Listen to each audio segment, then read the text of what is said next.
Welcome back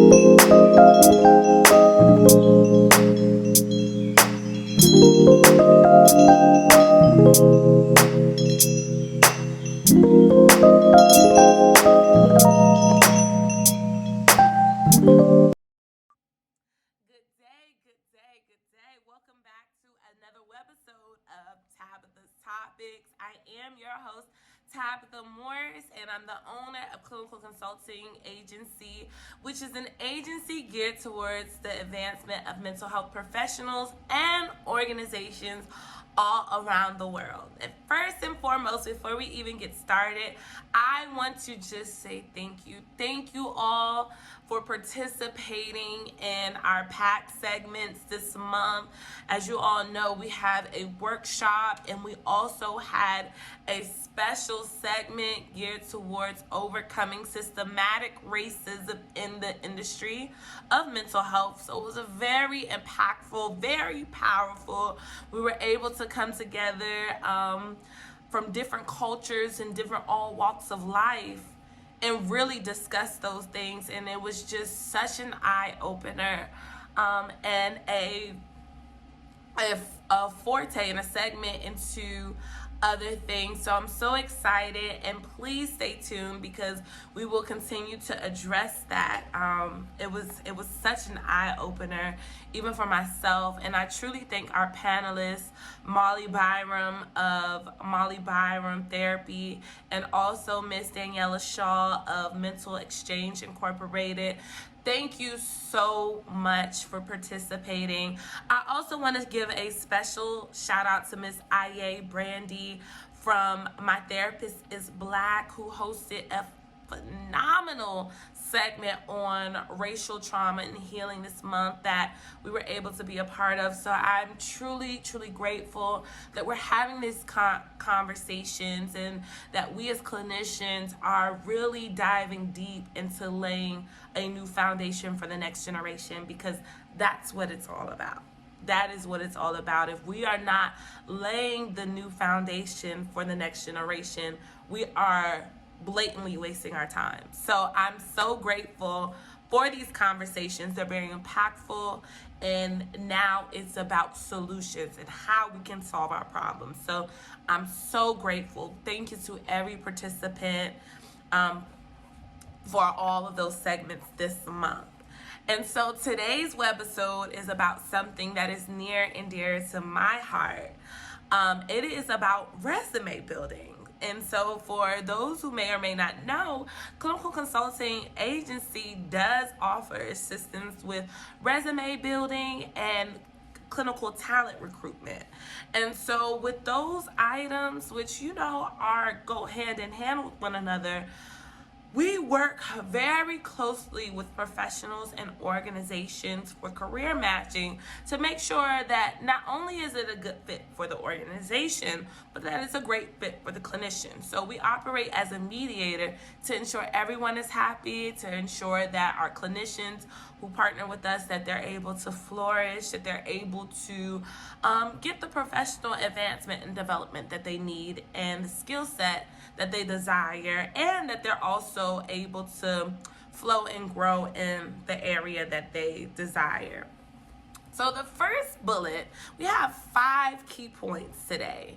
And so the first bullet I want to make mention of is being honest.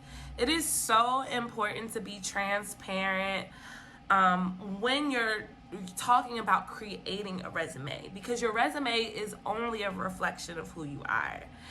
It is a reflection of your experiences, and that's what it should demonstrate. If you are negating items or not providing items that fully embody who you are doing yourself a disservice.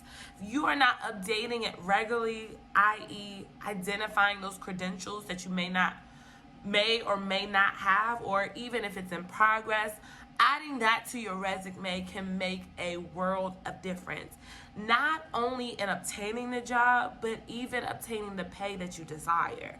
So it is imperative, and it's so important that you're adding those items to your resume. Again, you do not want to add anything that is false. You do not want to add falsified information, because As we stated in our last segment, the renewing of the mind segment, it's easy to obtain items, but it's how will you be able to sustain them long term? So, for example, if you apply for a job and on paper you look well, you look like you're able to actually complete the job, but when you get to the actual work site, additional responsibilities may be added because of the items that you placed on your resume. You may be lost and confused because it was something that you did not expect it.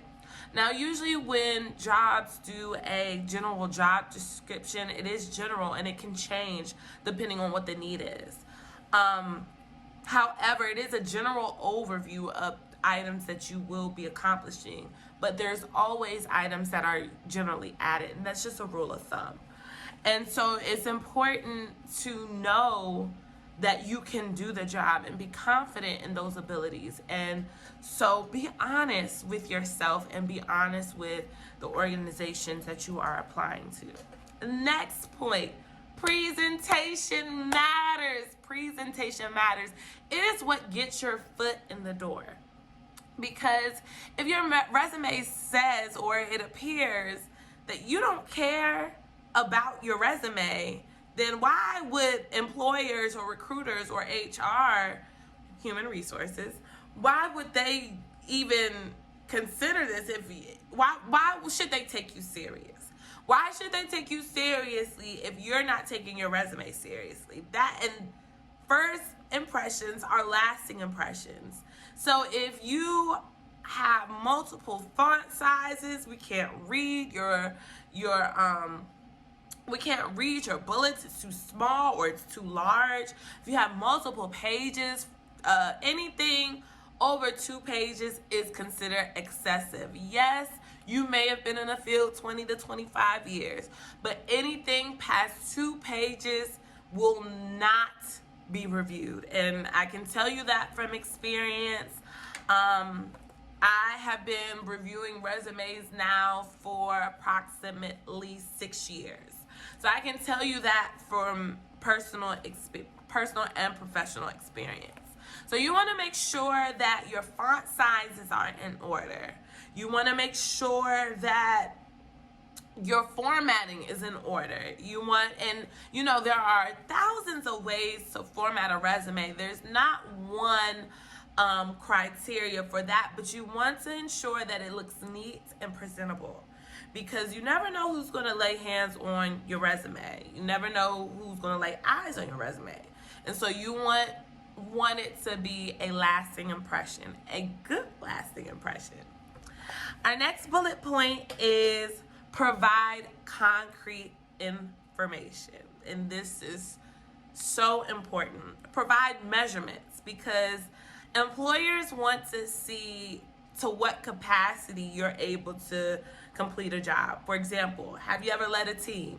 What was the amount of people that you've led? What was the amount of clientele that you have served? So start identifying those measurements and how you can, how first and foremost they have played an intricate part in your professional development and what you did in your previous jobs. But also, how does it align with the mission of this current position?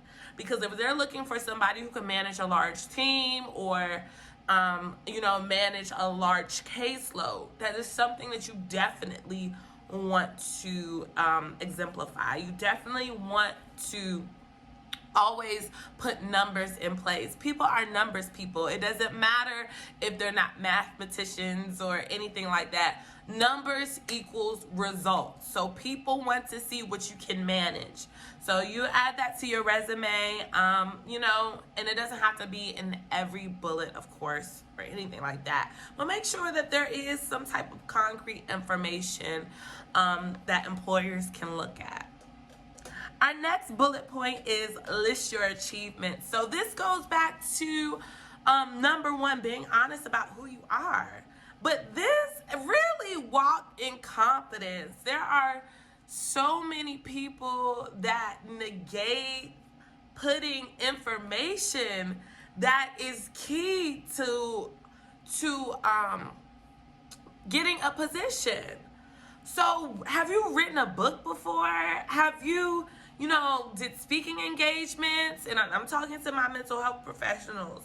But if you've done this, if you're in another industry, what have you done that correlates with your industry? Have you trained? Have you provided training? Even if it's informal, you want to list those achievements. They make a world of difference. When you're doing a resume, people don't just want to see what you've done on your job experience, but they want an overview of who you are. So don't be afraid to share those items. We want to see.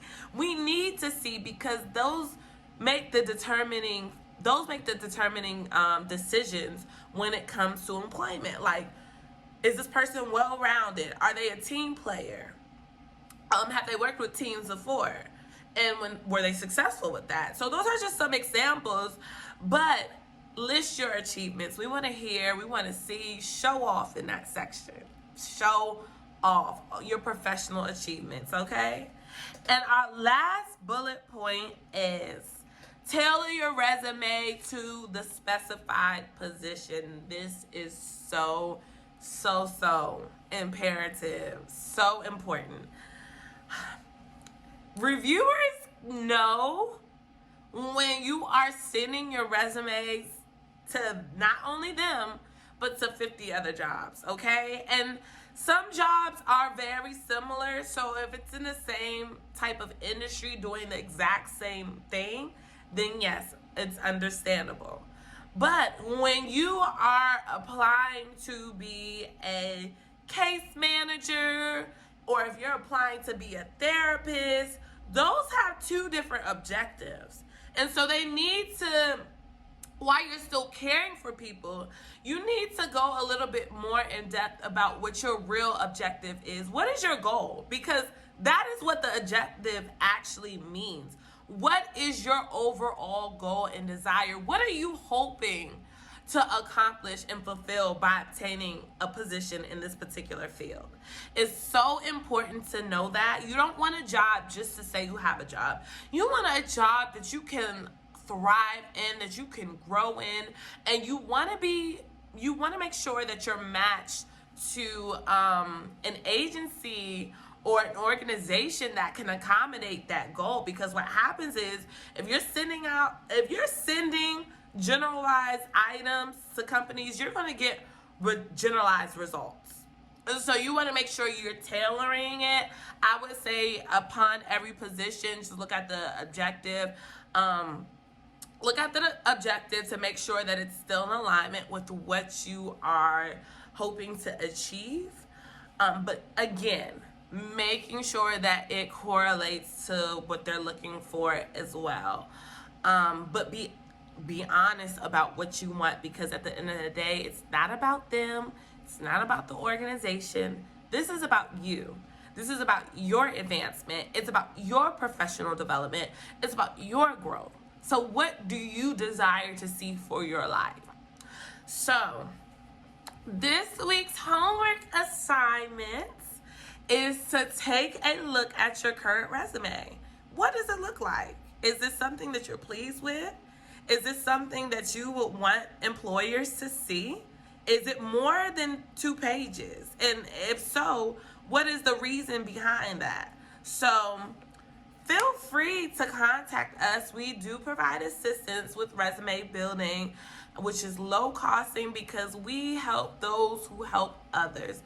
This organization, Clinical Consulting Agency, is for mental health professionals. We want to see you guys thrive.